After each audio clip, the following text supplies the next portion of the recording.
Bien, niños, buenas tardes, ¿cómo están? Disculpen la Buenas tardanza, tardes, economista. niños, pero no tuve internet como 2 horas. Me fue a eso, me estaba fallando eso a las 10 de la mañana, pero terminé la clase a las 11. Y de ahí me conecté 11:15, y ya 11:30 me botó el internet, y hasta ahora que regresa, hace unos 20 minutos. En todo caso, Ingeniero, esperemos que no se vaya el internet de nuevo. Dígame, yo ingresé tarde. Cedeño Kelvin. vamos a Si tomar me lista. puede ir con la insistencia, por favor. Vamos a tomar lista. Ah, ya.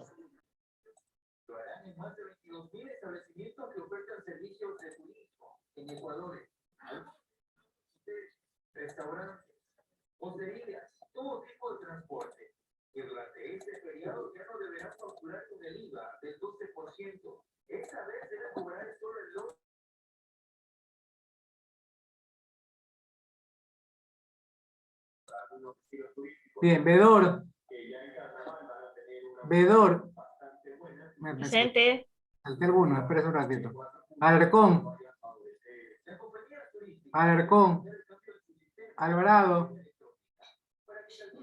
Alvarado, Álvarez, Presente. Anzules,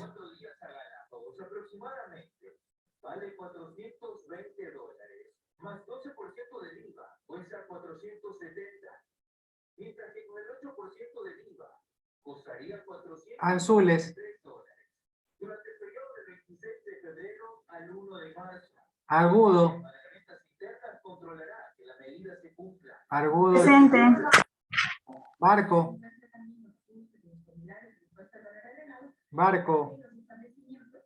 Presente, profesor. Bravo,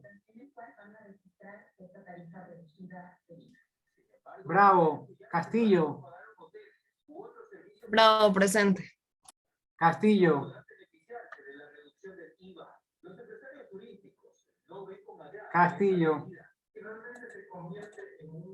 Cedeño, Cedeño, presente. Constantine, Presente. Corozo, Presente, profe. Delgado, Presente. Fegán, Yerdi, Presente. Isa, Presente, economista. León, Presente. Macas, Presente, economista. Martillo, Presente. Presente, Martillo. Martínez, Mera, Mero, Mero, presente. Montoya, Narea, Presente. Pacheco, Presente. Palma, Presente. Ponce, Presente. Parra, ya está Parra. Ramos, Presente. Robles, Rodríguez, Presente, profe. Presente, Robles, presente. No, voy a activar el micrófono. Rodríguez, Salazar, Buenas tardes, presente. Sánchez, Presente. Villaprado,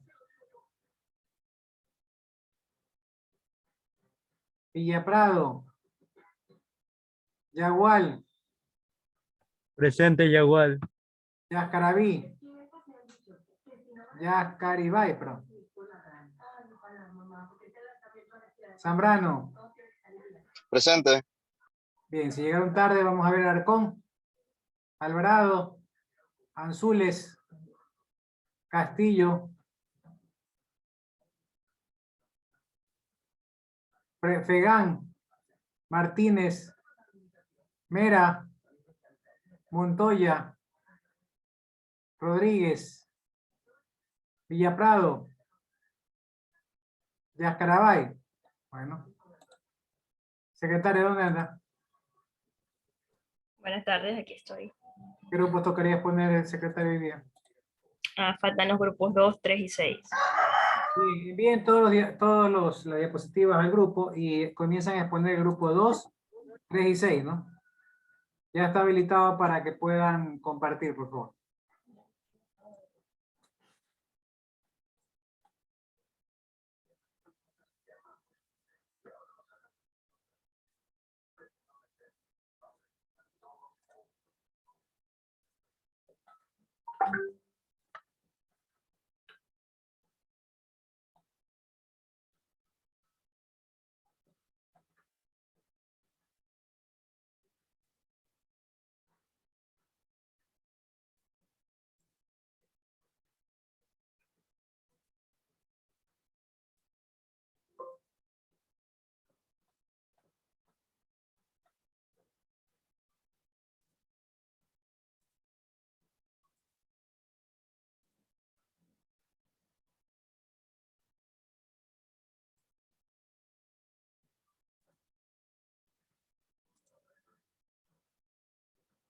Bueno, nosotros somos el grupo número 2 y bueno, vamos a exponer sobre la escritura académica y la conciencia lingüística. Entonces, Por favor, ponga pantalla gigante, por favor, porque se está viendo compartida. ahí, ok. Gracias. ¿Ahí? Sí, ahí está bien. Ya. Bueno, primero para hablar sobre la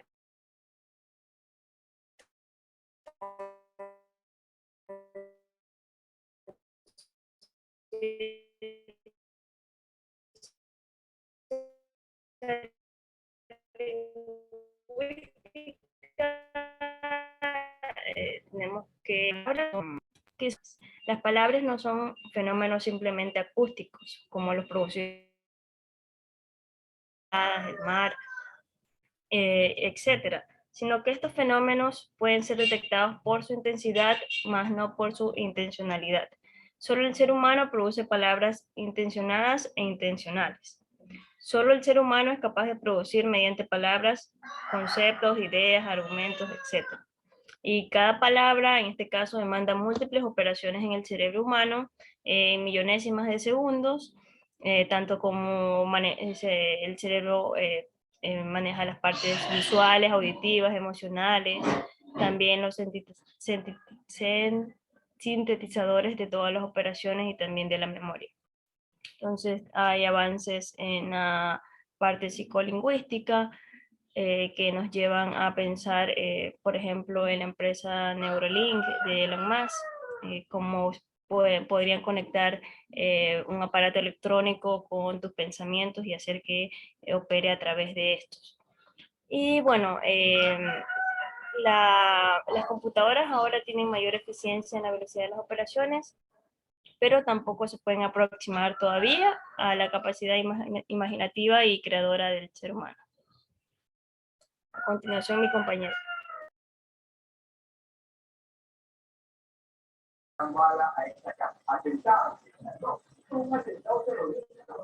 Bueno, les voy a explicar sobre los aspectos fonéticos y así como mencionaba mi compañera, pues la fonética se encarga de estudiar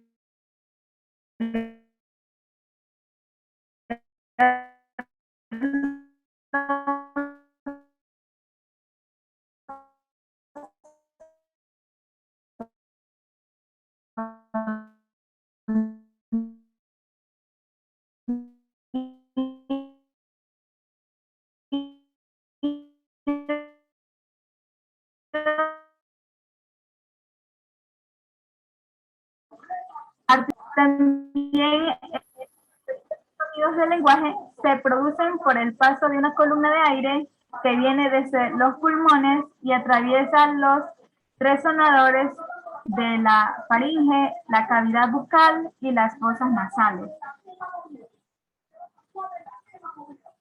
En los alfabetos fonéticos, la pronunciación de las lenguas no está reflejada de manera coherente en la gráfica, ya que a menudo no corresponde al mismo sonido.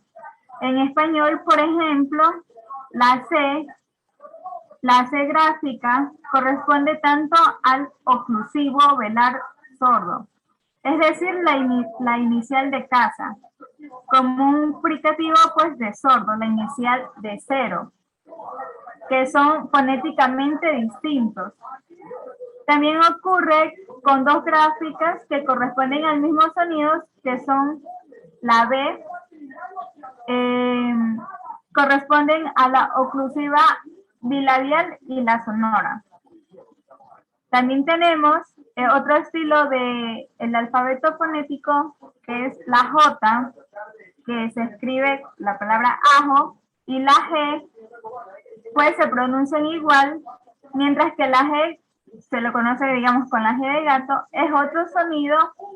En muchas lenguas hay diferentes estilos de gráfica y pronunciación, pues que uno la puede confundir, debido a que la gráfica es conservadora y la pronunciación se ha alejado de ella. Por lo tanto, de forma gráfica de las lenguas no es posible extraer una idea de pronunciación, y por otra parte hay numerosas lenguas sin escritura y que son bastante similares. A continuación, mi compañero. Buenas tardes, yo les voy a hablar sobre los aspectos fonológicos. Para hacer una descripción precisa de esta, se consideran 3 niveles: percepción, producción y organización. Percepción: no se trata de que los niños distingan entre palabras y significados, sino diferencias entre sílabas. Producción implica la realización fonética de emitir sonido, lo cual requiere una integridad neuroanatomía, sistema nervioso sintáctico completo, un dominio práctico que requiere la práctica y experiencia, y un aprendizaje. Organización: el nivel de organización refleja la manera en que el niño está estructurando el sistema. Se llama repertorio fonológico al conjunto de sonidos que el niño usa contrastivamente para diferenciar significado. Debido a la inmadurez de sus aparatos auditivos y articulatorios, a las limitaciones de procesamiento y a la poca experiencia con el lenguaje, el niño pequeño usa propias estrategias ante la necesidad de comunicarse con el adulto. La fonología es la rama de la lingüística que estudia el sistema de los sonidos de la lengua en general y de cada lengua en particular, incluyendo sílabas, entonación, acentuación, etc., a nivel abstracto o mental. Por lo tanto, la fonética estudia los sonidos que hablan en sí mismos desde los puntos de vista acústico, articulatorio y perceptivo. La fonología describe una parte de la lengua oral, el llamado nivel fonológico, que se completa con los niveles morfólicos, estructura interna de las palabras, sintáctico, interacción entre palabras para formar frases, y semántico o léxico, significado. A continuación, mi compañero. Gracias, compañera. Para continuar lo que estaban también indicando, vamos a tocar el tema de lo que son los aspectos semánticos. En sí, ¿qué es la semántica? La semántica es la trama de la lingüística que se ocupa de todos los significados. Estos pueden estudiarse ya sea diacrónicamente desde su origen etimológico hasta su uso actual, pasando por los cambios durante el tiempo. Un caso típico de esto es el desarrollo de la palabra usted. Esta se origina en el tratamiento de cortesía o respeto, vuestra merced, que esta fue acoplándose poco a poco con busarced, busted y finalmente usted. El tratamiento de confianza es el tú, que este está emparentado con el griego su. También hay procesos de degradación de palabras que tenían un tratamiento de dignidad en su origen, pero ahora ya no. El término déspota viene de la palabra griega déspotes, así como también la palabra señor o señora, esposo, esposa, amo, ama, etc. Pero por alguna razón estas palabras se han trastornado o se han modificado con el tiempo.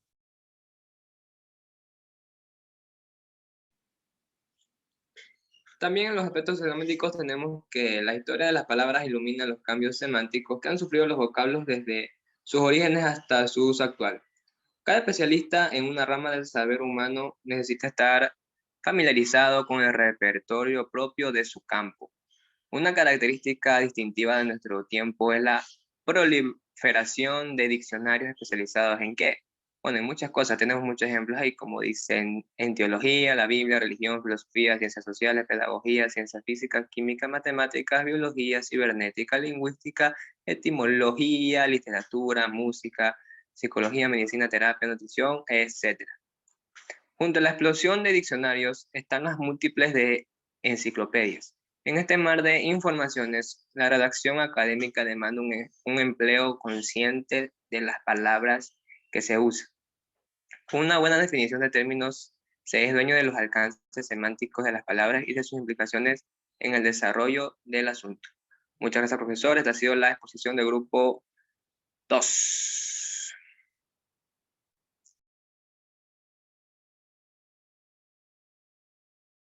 Muy bien, ahora el otro grupo creo que es el 3, ¿no? El 3 y el 6 sería. A ver, el 3, dele.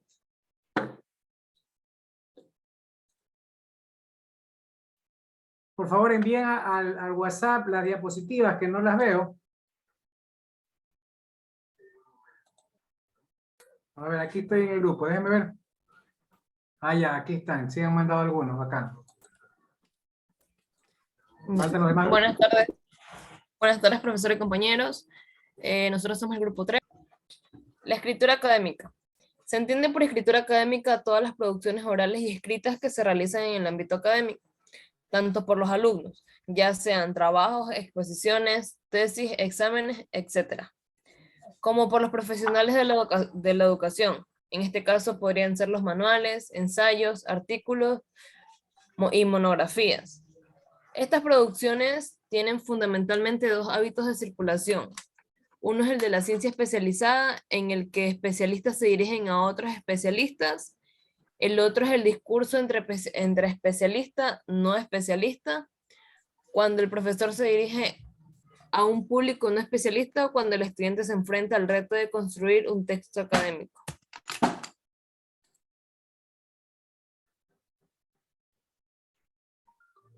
Algunas de las características del texto académico es que transmite información y se basa en el hecho de que el emisor dispone de una información de la que carece el receptor. Por medio del texto se intentan aproximar los conocimientos de ambos y para lograr este objetivo, el emisor debe seleccionar cuidadosamente la información y utilizar un estilo claro, objetivo y preciso. Debe conseguir hacer inteligible al lector la manera que se está exponiendo. El alumno que confronta la construcción del texto académico se enfrenta a una práctica que va más allá de la adquisición del léxico y la gramática o las estructuras de algunas tipologías textuales. Citando a Casani 2011, se requiere un aprendizaje más global que también incluye aspectos pragmáticos, culturales. Que consiste en el conocimiento de la lengua y la percepción y sensibilidad conscientes al aprender la lengua, al enseñarla y al usarla. Relacionado con el particular propósito de aprender, la conciencia en lengua explica el exceso de conocimiento que uno tiene sobre el propio conocimiento de la lengua y se distancia de los planteamientos en la enseñanza de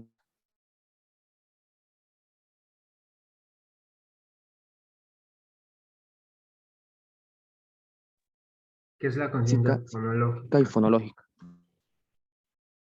Se puede definir la conciencia fonológica como un almacén donde quedan guardados todos los sonidos del lenguaje que se van adquiriendo.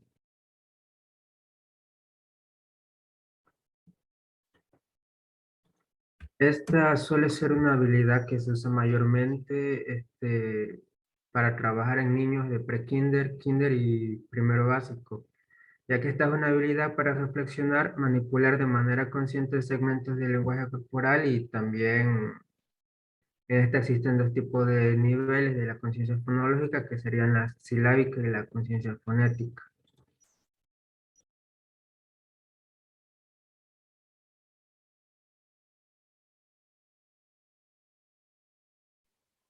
Niveles de la conciencia fonológica.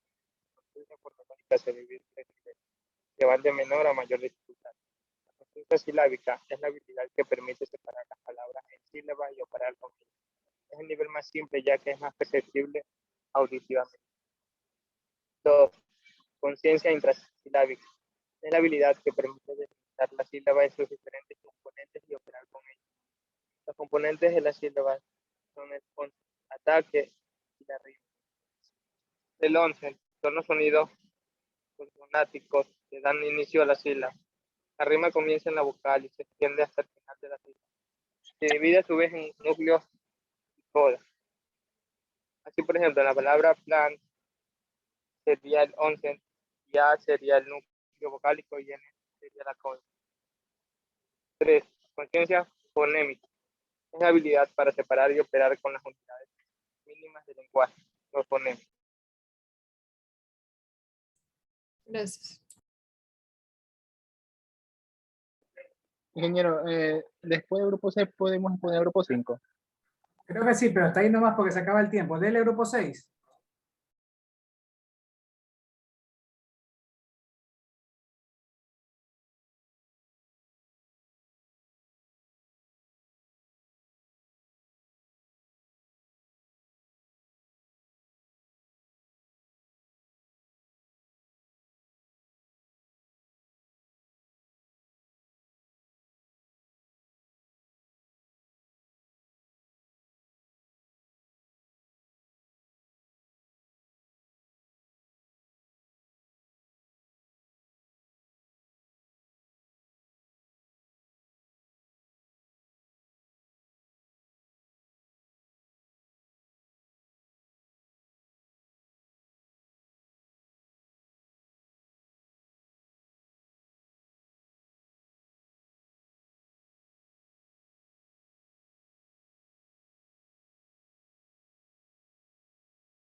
A ver, grupo 6, por favor. Secretaria, ¿quién es el grupo 6? Un momento. Grupo 6, Martínez, Mera, Parra, Ramos y Robles.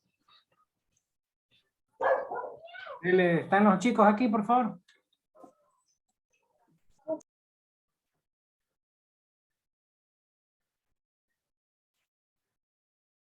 Sí, profe, sí estamos aquí.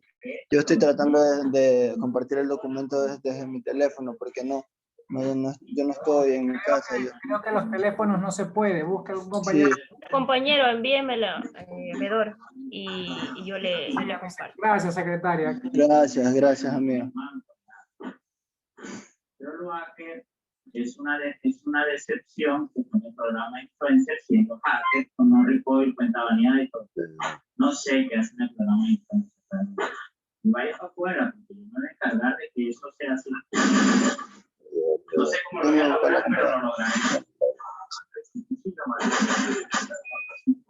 Si quieres divertir todo el apoyo que se debe de dar a Cañuilla hasta contemplados de 15 dólares andan en salir, por eso mismo cuenta mucho que te sale bonita.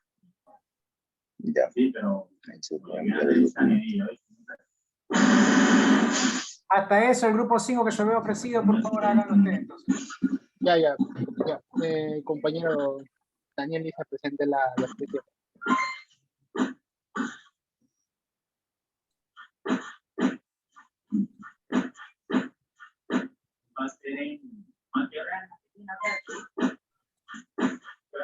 Buenas tardes, compañero docente Samuel Pazmiño, Isa Martínez Daniel Alejandro, delegado por Steven Alexander, Gerardin Marcos, Ismael Alejandro, Marta Kirchner Michel Wilson, que están presentando la diapositiva, y José Zambrano Moreno. Nuestro tema es estructura académica. Siguiente diapositiva.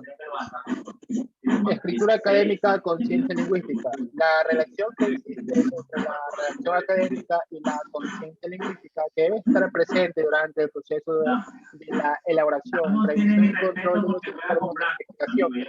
La redacción académica utiliza una estructura formal respetuosa de la ciencia del lenguaje, tanto en aspectos descriptivos como en aspectos prescriptivos o normativos. La conciencia lingüística depende del conocimiento de lo que es la lengua, como la función de las estructuras más simples de los sonidos hasta las formas complejas de las palabras, las frases, las oraciones y los párrafos. La lingüística es la ciencia del lenguaje, campos propios y distintos en la fonética, la semántica y la gramática. Repasemos brevemente cada uno de ellos. Siguiente diapositiva. qué hora en México el enfrentamiento? Plan, en contra de la tarde. Pero no lo sé, oír. Si alguien le puede decir, estaría. Compañero Daniel, se le toca. Buenas tardes, economista. Buenas tardes, compañero. La fonética estudia el lenguaje como una realidad sonora. La voz humana reproduce palabras que son sonidos conectados con operaciones mentales, afectivas, volitivas, sociales y espirituales. Las palabras no son fenómenos simplemente acústicos como los producidos por la naturaleza, los truenos, las cascadas, el mar, cuando choque con los acantilados, el refugio de las fieras o el trino de las aves. Estos fenómenos pueden ser detectados por su intensidad, mas no por su intencionalidad. Solo el ser humano produce palabras intencionadas o intencionales. Solo el ser humano es capaz de producir mediante palabras conceptos, ideas, argumentos. Cada palabra demanda múltiples operaciones del cerebro humano en millonésimas de segundo. El área visual, el auditivo, el emocional, el sintetizador de todas las operaciones y la memoria. Los avances de la psicolingüística son abrumadores y pasmosos. Las computadoras pueden tener mayor eficiencia en la velocidad de las operaciones, pero jamás podrán ni siquiera aproximarse a la capacidad imaginativa y creadora del ser humano.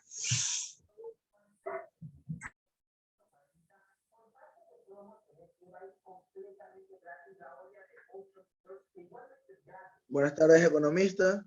Me toca, mi tema es aspectos fonéticos y fonológicos. El lenguaje humano, repetimos y subrayamos, es un fenómeno sonoro. La voz humana produce sonidos cargados de intelección, conceptos, ideas, pensamientos, emoción, afectos, querencias, dudas, anhelos y volición, decisiones, actos de libre albedrío, relación social con sus semejantes, familiares o amigos, y espiritual con el creador. La fonética estudia la naturaleza acústica y fisiológica de los sonidos en relación con el aparato fonador, diafragma, laringe, alvéolos, pulmones, velo, paladar, alvéolos dentales, dientes, nariz y labios. En cambio, la fonología estudia la naturaleza psicológica, mental, emocional y volitiva, social y moral de las palabras. Las características fonéticas se puede determinar en los laboratorios lingüísticos que detectan el modo y el punto de articulación, la sonoridad y frecuencia de las ondas acústicas. No vendría mal revisar el texto clásico de Tomás Navarro, Manual de Pronunciación Española, que a partir de la primera edición en 1918 se ha convertido en el punto de referencia ineludible para los estudios de la fonética española. Existen muchísimas ediciones posteriores y el texto completo está disponible por internet. Continuación, mi compañero. Compañero Steven Delgado, siga con la siguiente. Buenas tardes, profesor. Buenas tardes, compañeros. Mi tema a exponer hoy es sobre los aspectos fonológicos. Los asuntos fonológicos que relacionan la palabra con la vida interior y la relación social y espiritual del ser humano se prestan más a un terreno interpretativo, valorativo. Por ejemplo, en la Biblia se registra el discurso de Santiago acerca de la lengua. Con la lengua bendecimos a nuestro Señor y Padre, y con ella maldecimos a las personas creadas a imagen de Dios. De una misma boca salen bendición y maldición. Hermanos míos, esto no debe ser así.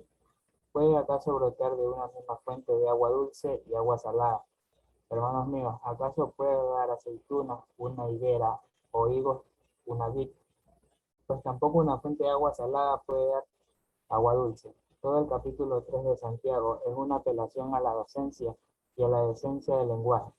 Desde el punto de vista moral y espiritual resulta utilísima la lectura de la voz, su educación y uso correcto. Una interesante compilación de los escritos de la educadora Elena de White.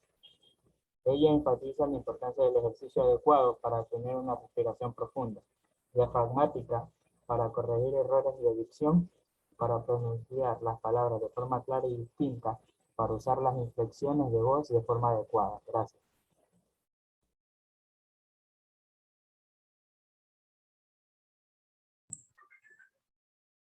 Aspectos fonéticos. La fonética se relaciona estrechamente con la prosodia o la pronunciación de las palabras y con la ortografía o el registro escrito de las palabras según los sonidos tónicos o átonos y las normas generales y especiales de la activación. La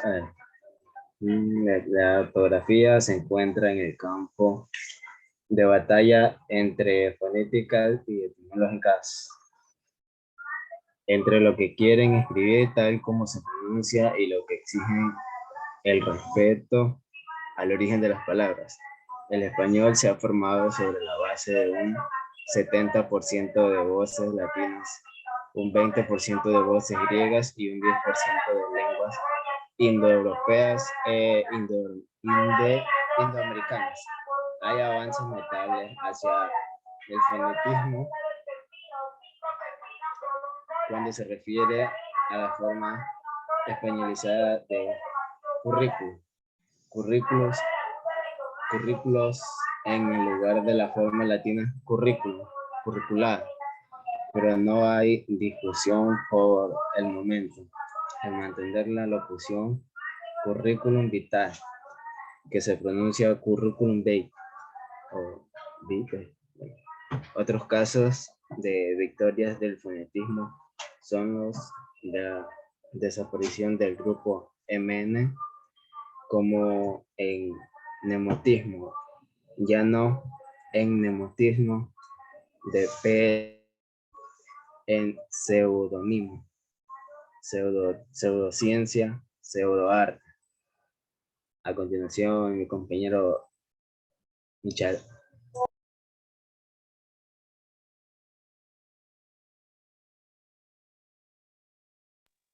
Aspectos semánticos. La semántica es la rama de la lingüística que se ocupa de los siguientes significados. Estos pueden estudiarse diacrónicamente desde su orden etimológico hasta su uso actual, pasando por los cambios durante el tiempo. Un caso típico es el desarrollo de la palabra. Usted se origina en el tratamiento de cortesía vuestra merced, que fue apocándose en busaret, busted y usted. El tratamiento de confianza es el tú, aparentando con el griego su. Hay procesos de degradación de palabras que tenían un tratamiento digno, de dignidad en su origen, pero ahora no el término déspota. Viene de la palabra griega déspota, señor o señora o esposo o esposa, amo o ama. Por alguna razón la palabra se ha malificado. Hoy no me gustaría presentar a mi esposa como mi déspota, o que haga lo mismo conmigo. Este fue la presentación del grupo número 5.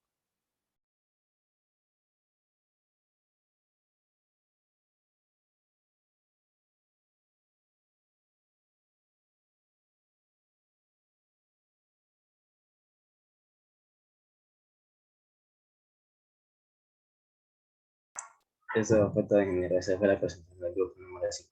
Gracias por su atención. Bien, ya no alcanzó. ¿El otro grupo está listo o no? Sí, sí. Economistas, estamos listos. Ya rapidito. Buenas tardes, compañeros. Buenas tardes, economistas. Nosotros somos el grupo 6. La reacción académica es una institución formal, respetuosa de la ciencia del lenguaje. Trata de sus aspectos descriptivos, como de sus aspectos descriptivos normativos. Algunas características de la redacción académica incluyen un tono formal, el uso de la perspectiva de tercera persona en lugar de primera persona, un enfoque claro sobre el problema, de investigación y el uso de palabras precisas. Al igual que el lenguaje especializado adoptado en otras profesiones, como derecho o medicina, la redacción académica está diseñada para transmitir un significado acordado sobre ideas o conceptos complejos para un grupo de expertos académicos. Siguiente diapositiva. Importancia de una buena redacción académica. La forma aceptada de escritura académica en las ciencias sociales puede variar considerablemente dependiendo del marco metodológico y el público previsto. Sin embargo, la mayoría de trabajos de investigación de presta atención a los siguientes elementos estilísticos. Panorama general. Debe ser cohesiva y poner un flujo de ideas lógicamente organizadas. El tono.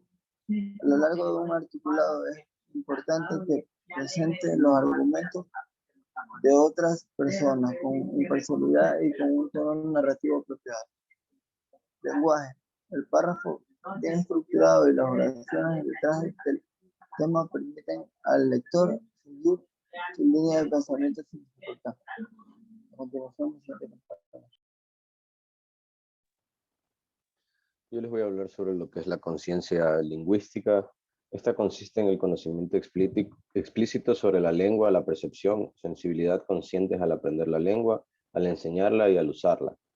Esto relacionado con el particular propósito de aprender. La conciencia lingüística permite percibir los aspectos de la lengua que de otro modo pasarían inadvertidos. Implica pues el acceso al conocimiento que uno tiene sobre el propio conocimiento de la lengua y se distancia de los planteamientos conductistas en la enseñanza de la lengua. Siguiente diapositiva. Las actividades centradas en la conciencia lingüística son de tipo inductivo y reflexivo. Se fomenta que el alumno haga explícitas sus intuiciones sobre la organización y el funcionamiento del sistema lingüístico. Otras características de un enfoque basado en la conciencia lingüística serían las siguientes. Se combina el aprendizaje de la lengua y la cultura con las estrategias necesarias para aprender a aprender. Reflexionar sobre la L2 implica tener en cuenta las diferencias y semejanzas en los usos lingüísticos pragmáticos y culturales. Para fomentar la conciencia lingüística, el estudiante debe trabajar de forma autónoma, de modo que sea capaz de descubrir por sí mismo cómo funciona la lengua, observar, analizar e interpretar los fenómenos lingüísticos. A continuación, mi compañero. Tipos de conciencia lingüística. La conciencia fonológica. La conciencia fonológica es la base de la lectura.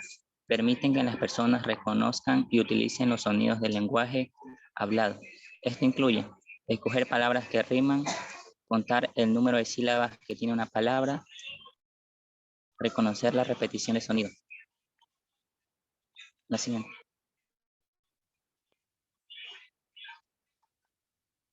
Conciencia semántica.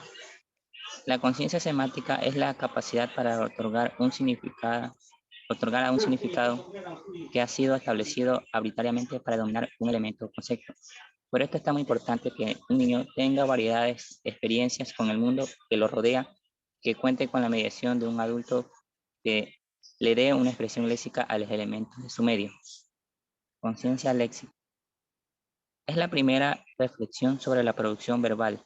Con ella conseguimos que los niños y niñas tomen conciencia de oraciones como la unidad de expresión de ideas y manipulen las palabras dentro del contexto de la misma.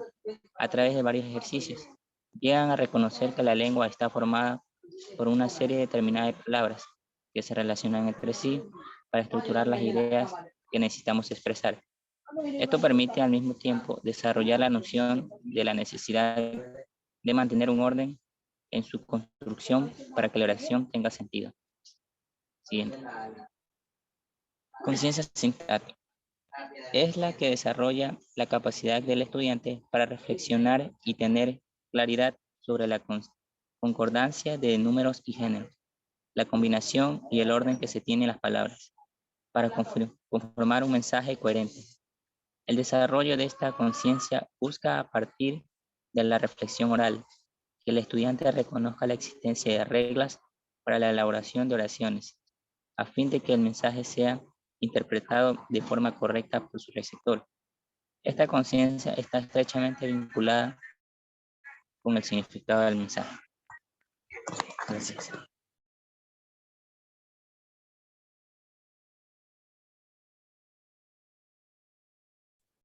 Bien, listo, vamos rapidito con el pequeño resumen. Bien, la clase de hoy vamos a hablar de lo que es la escritura académica. Bueno, ¿a qué se refiere con escritura académica? Bueno, la escritura normalmente, si usted hace una carta libre, usted escribe obviamente con su sentimiento lo que quiere expresar, pero la parte académica no es lo mismo, así como la escritura periodística no es la misma. En la parte académica usted tiene que ser claro, conciso. ¿Por qué claro? Porque usted no puede dar espacio a interpretaciones de lo que está diciendo. Porque usted está informando sobre una investigación económica, una investigación de ingeniería, una investigación médica, una investigación ecológica. Usted está contribuyendo con la ciencia, contando su experiencia en la que usted ha investigado. Entonces, debe ser clara, concisa, enfocada en el tema, no puede cantinflear o redundar, debe ser estructurada porque obviamente dependiendo del tipo de documento, si es un ensayo, si es un informe, hay una estructura para cada uno de los documentos y respaldada por evidencia, que es lo más importante. ¿Por qué es respaldada por evidencia? Por las pruebas. Usted en la prensa, usted ve que hablan y dicen cada tontería, cada mentira y nunca hay pruebas. Todo usa inclusive la lógica. Me acuerdo inclusive que salió un periodista de TC que ahora es el director de TC. Lo premiaron con ser el director de TC. A comparar un hospital hecho aquí en Ecuador con un hospital hecho en España. Es que la España siendo más grande es más chico, porque no es lo mismo. No es lo mismo el metro cuadrado, no es lo mismo el valor de la tierra, no es lo mismo el valor del cemento, no es lo mismo los precios, los sueldos a los trabajadores. Hay un número de cosas que no se puede comparar. Entonces, ahí sí se puede, bueno, en ese caso no se puede, se hace sin evidencia. Aquí es algo académico, es una investigación que usted tiene que poner la evidencia. Si usted dice que A es A, tiene que poner una foto donde la A. Está la A y usted dice, ah, mira, aquí está, esta es la prueba de que A es A. Si usted dice que es de día, usted hace su captura del celular a la hora o al reloj, donde ve que son las 2:40 de la tarde. Es de día todavía. Usted pone evidencia. Usted investiga sobre, por ejemplo, bueno, o sea, en el campo de ustedes que es telemática, sobre el porcentaje de uso del Wi-Fi en las zonas residenciales del norte de Daule. Entonces hace una encuesta y usted presenta los datos porque usted investigó 400 hogares a nivel de Daule y ahí encontró que de los 400 el 20% hace esto, el 30% hace lo de acá y el 50% sí tiene servicio de Wi-Fi.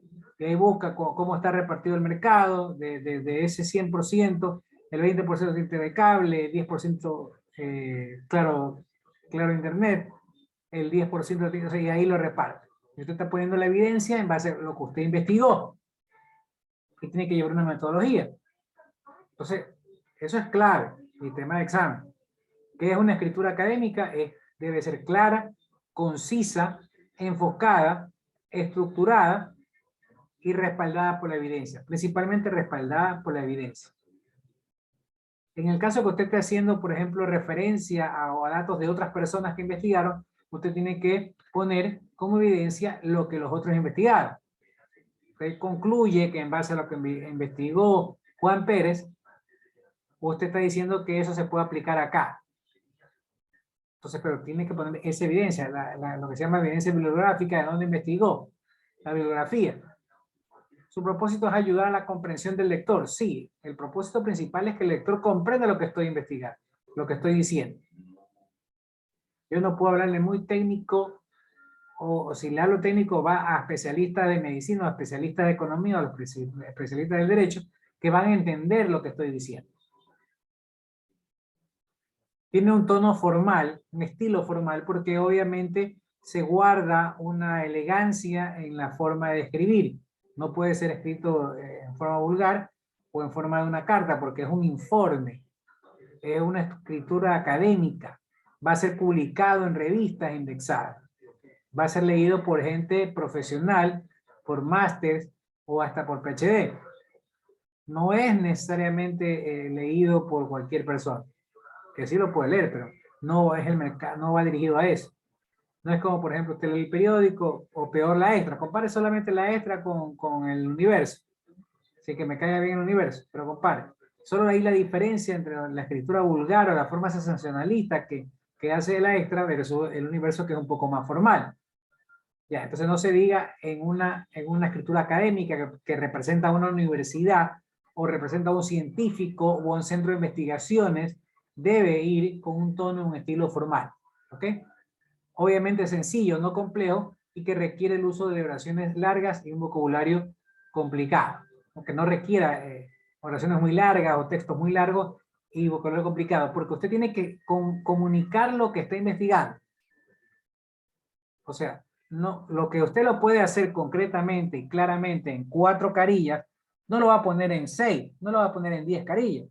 Es que porque más carillas es mejor. No, al contrario, menos es mejor. Conciso y preciso. Cada asignatura tendrá ciertas convenciones de escritura y vocabulario. Claro, por supuesto, no es lo mismo hacer una escritura académica en medicina que hacer una escritura académica o un escrito para periodismo o para economía o para derecho. Va a cambiar la estructura. Bueno, la estructura puede ser la misma o parecida, pero la escritura sí, y el vocabulario y los tipos de discursos que se va a realizar. Eso es básicamente porque también depende del lector. Si yo voy a dar una conferencia a estudiantes universitarios, tengo que el nivel de escritura no la será muy técnica para que me entiendan. ¿Ok? Pero si voy a hablar sobre a científicos, debe ir la parte técnica porque son gente que sí lo va a entender y que de hecho manejan el mismo lenguaje, el mismo idioma. Bien, hasta ahí. Vamos ahora con ¿cuáles son las principales características de la escritura?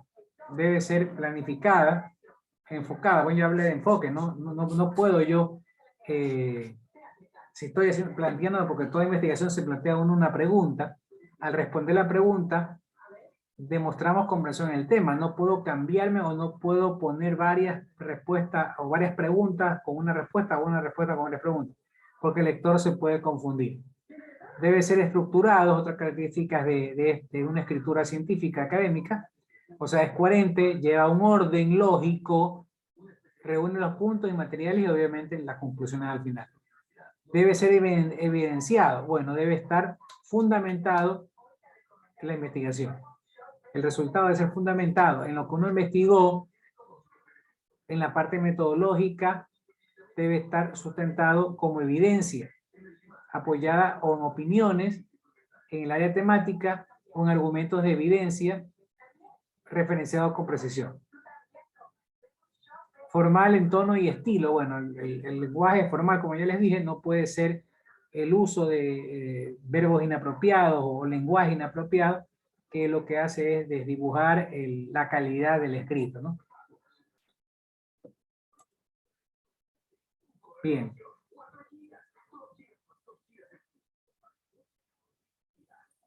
¿Qué debe tener? Debe tener conciencia lingüística. ¿Qué es la conciencia lingüística? Conocimiento explícito de la lengua, de la percepción y sensibilidad. Por ejemplo, vamos a escribir en inglés. No sabemos bien inglés, o ya aprendimos inglés, pero no sabemos bien redactar. Es que no es lo mismo. Entonces debo tener conocimiento específico de la lengua. Mientras más estudios tenga sobre ella, obviamente voy a poder redactar, escribir de una mejor manera. De hecho, los artículos científicos nos piden que siempre hagamos un resumen, un contexto en inglés, en español y inglés.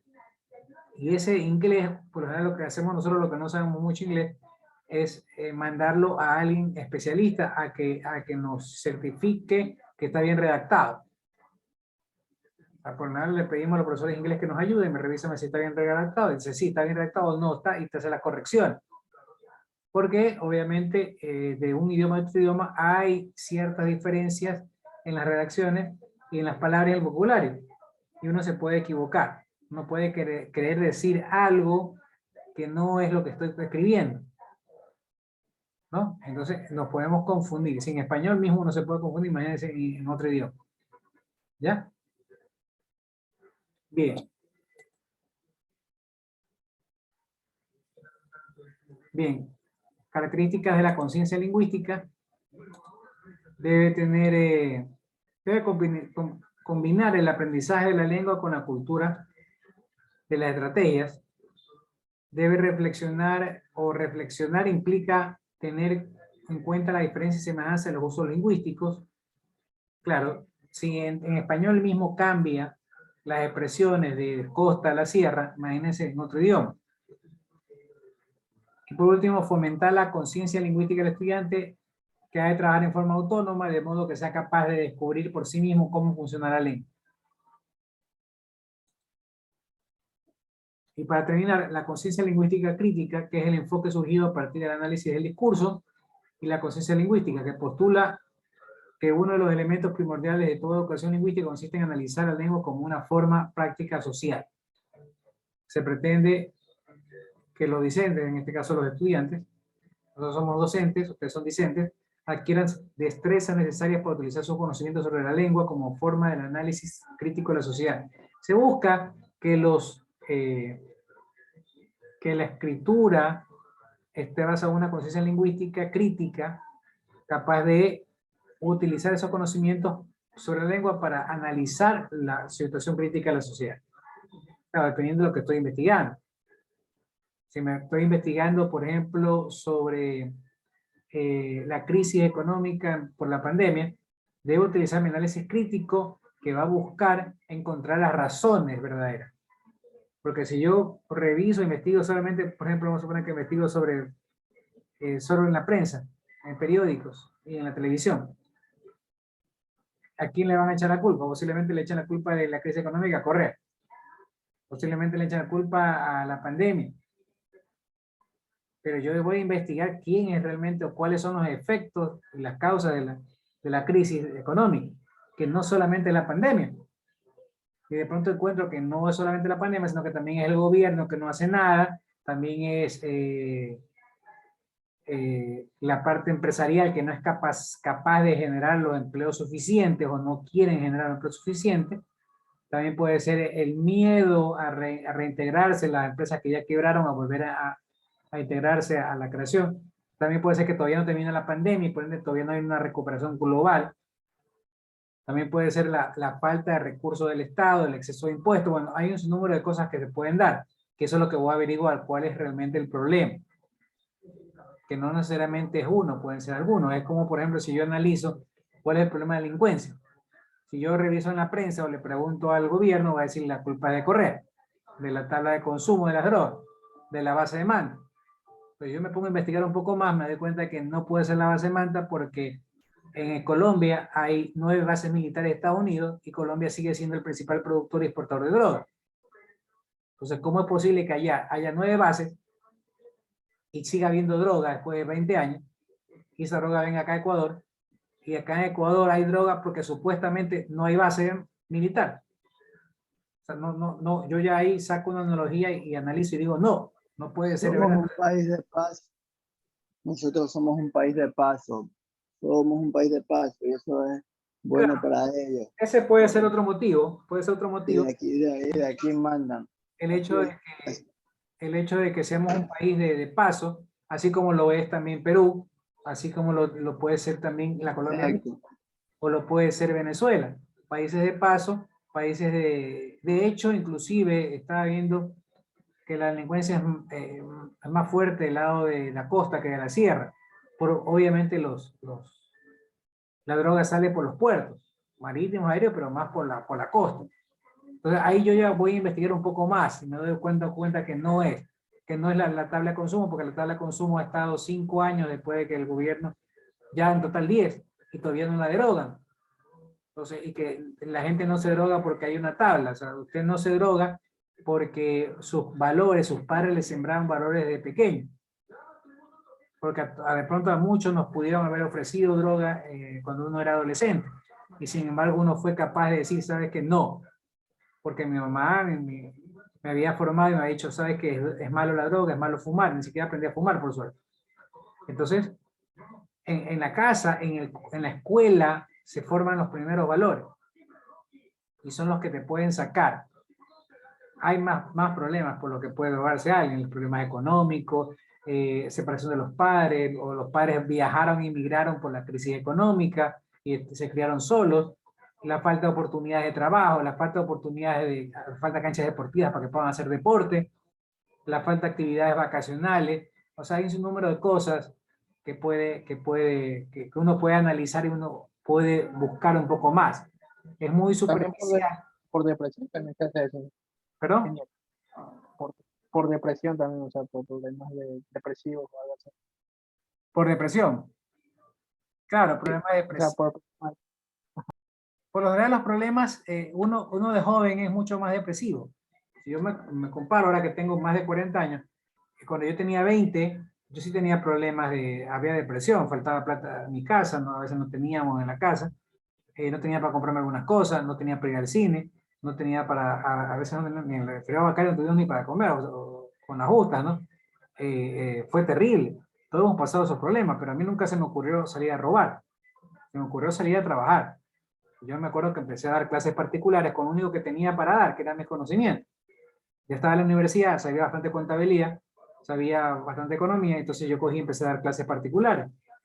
Y por suerte, sí me contrataban y yo daba las clases particulares. Y eso nos ayudó económicamente. Pero es porque ahí van los valores de la persona. Nunca se me ocurrió robar. Entonces, está dentro de las alternativas, por supuesto, pero es la última y la que uno no quiere o nunca quiere llegar a eso. Y eso es parte de los valores. Pero mire qué raro, o sea, cuando uno es joven y cuando uno es pobre, o sea, el objetivo es robar. Cuando es rico o es clase media, o van al estado y roban, ahí no pasa nada. No pasa nada. Y si no robas, eres bobo o eres tonto porque no robas. O sea, no tienes que ir a robar. O sea, es lamentable, por eso la política es muy sucia. Yo diría es demasiado sucia, porque está muy corrompida, muy corrupta en todos los estamentos de ella. Yo no digo la mayoría, ni digo todos, pero sí hay un gran porcentaje que inclusive usa la corrupción por política, cuando a veces ellos son igual o más corruptos. Es increíble, es increíble. Imagínense, no voy a dar nombres, pero mucha gente que hablaba de corrupción o contra el gobierno que es corrupto, y resultaron ellos siendo corruptos. Y hay casos que uno los puede enumerar, pero bueno, ese no es el tema. Regresando al tema de la parte crítica, entonces usted va a analizar los componentes de lo que uno considera que son las causas, por ejemplo, de la drogadicción, de los chicos porque se drogan. Por ejemplo, hay unos planes muy bonitos del municipio que lo debería hacer el gobierno, lamentablemente el gobierno no hace nada o no quiere gastar en eso porque eso es gasto público. Y eso es el problema cuando satanizan el gasto público. Señores, el gasto público es bueno. El gasto público son patrulleros para los policías. El gasto público son armas para los policías. El gasto público son escuelas. El gasto público son carreteras. Ah, que yo no como cemento. Y ahora que no tenemos carreteras que están llenas de huecos, ahí sí lloramos por las carreteras. Y es que es así. El gasto público son profesores, son escuelas, es internet para las escuelas, son bancas para las escuelas, es arreglar los baños en una escuela. Eso es gasto público. Son computadoras para los estudiantes, son computadoras para los docentes. El municipio hace algo muy bonito, que tiene canchas para los jóvenes, tiene cursos y también tiene centros de rehabilitación. Yo la otra vez vi, que fue hace un mes, una inauguración del centro, y eso que yo no soy del partido del municipio, yo soy de izquierda, cuando soy correísta, pero me pareció muy bueno. Inauguraron un centro de rehabilitación, y en el centro de rehabilitación había canchas, había, no sé si había piscina, había centro médico, había centro psicológico, que muy bien, y había como para ping-pong, o sea, para divertirse un poco. Ay, alguien puede decir despilfarro, por supuesto que no.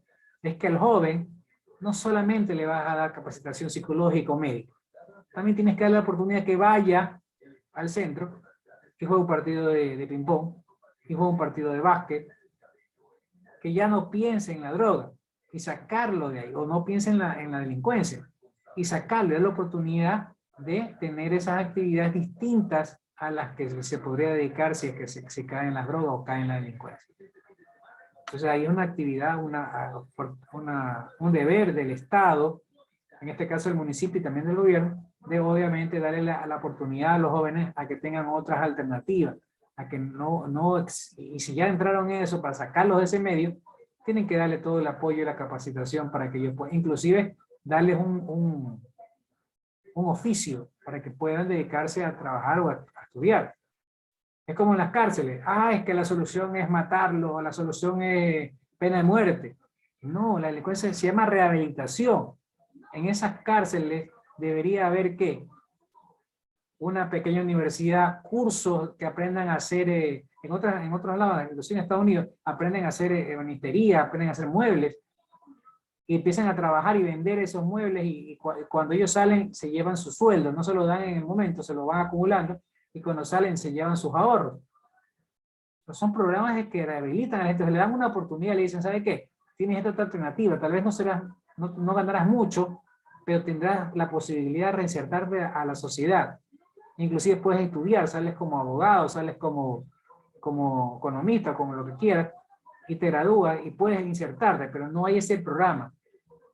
¿Por qué no hay ese programa? Porque eso es gasto público. Lamentablemente no se quiere gastar. La solución no es sacar a los presos de las cárceles y ya. La solución es rehabilitarlos. Y a los jóvenes darle la oportunidad de que no entren a ese sitio, que no entren a esa vida, sino darle la oportunidad de que tengan una alternativa distinta.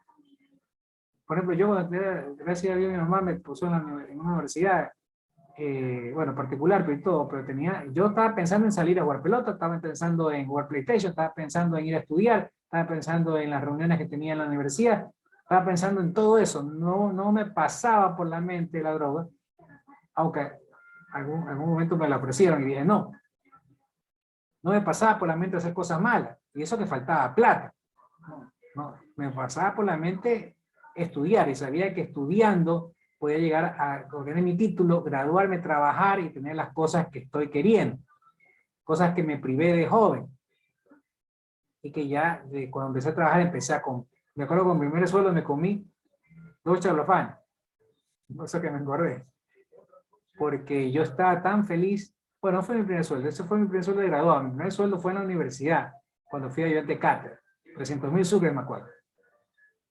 ¿Qué es lo que hice? Bueno, fui a comprar dólares porque estábamos en ese momento en que el dólar subía, y lo compré en 11.000 sucres, $1, y lo vendí en 15.000 por ahí, y me gané como $4.000 por dólar. Claro, igual después subió a 18, subió a 20, a 25.000, y bueno, se perdió la ganancia. Pero me acuerdo que mi primer sueldo lo invertí en dólares. Pero ya mi primer sueldo, ya cuando me gradué, ya de profesor, me acuerdo, en el 2001, me lo gasté en 2 chalafanes. Y después me compré, obviamente, ropa, ternos, que yo he entrenado a clase, y esas cosas. Pero ya uno empieza, cuando ustedes empiezan a trabajar, ya empiezan a comprarse sus cositas. Ya se compran ustedes, ya ven que es distinta, que ya uno lucha y sufre por ganarse la plata, que no es tan fácil. Pero te das cuenta que vas teniendo los frutos de tu trabajo, y te compras tus cositas. Ya te puedes comprar a plazo, aunque sea, pero te compras tu televisor para tu cuarto, te puedes poner internet, Netflix, y empiezas a ver películas, o sea, te puedes comprar algunas cositas. Después, cuando tienes más ingresos, te compras tu carro, comienzas a viajar y te da todo. Pero esa es la oportunidad que tenemos que darle a todos, que no todos la tienen. Que los que hemos tenido suerte la tuvimos o la buscamos, pero hay gente que no la tiene la oportunidad. Y eso es parte de buscar la solidaridad con las personas y tratar de sacar, no queremos delincuentes, pues démosle la oportunidad que el Estado haga las acciones necesarias, sea gobierno, sea municipio, para sacar a esos chicos de la delincuencia o de la droga. Bueno, me fui de largo con un mensaje social, pero bueno, creo que fue bueno hacerlo. Niños, solamente para terminar, no se olviden que tenemos este viernes elecciones. Ustedes eligen sus representantes, nosotros también. Nosotros vamos a votar por los profesores representantes y ustedes por los estudiantes representantes. Es en la Facultad de Educación Física, en FEDER, en el Coliseo. Es de 8 de la mañana a 5 de la tarde. Los que no tengan carnet con la cédula, y bueno, ustedes están ya en... no, están en primero todavía, ¿no? Bueno, si no les ha llegado el mail y no han retirado el carnet, pueden votar con la cédula. ¿Ok? Bien, ¿alguna pregunta?